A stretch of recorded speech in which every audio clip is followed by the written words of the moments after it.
Rivers from Eden, God's blueprint of life, Genesis 2:10-14. KJV. Before sin ever entered the world, God placed Adam in a garden called Eden. It wasn't just a paradise of beauty, but a picture of his presence and design.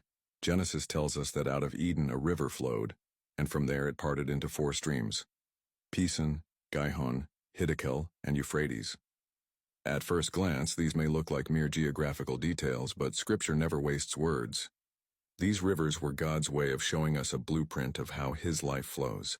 The garden was the place where God walked with man. From that dwelling of his presence, a river flowed outward, giving life and nourishment. That is more than history, it is a spiritual picture. God begins his work in the heart, and from the heart his spirit flows outward, like rivers branching into every part of our lives. Think of the body God gave us. From the heart, blood flows to the mind, to the hands, to the feet. The river of Eden shows us that what begins in God's presence must extend to every place it touches. Jesus would later say in John 7:38, "He that believeth on me, out of his belly shall flow rivers of living water." The Eden River is a shadow of the Spirit-filled life. The number 4 is also important. 4 often represents completeness on the earth. 4 corners, 4 winds, 4 seasons. These 4 rivers point to how God's life isn't limited to one area. When he dwells within, he means to flow into our thinking, our speaking, our walking, and our working.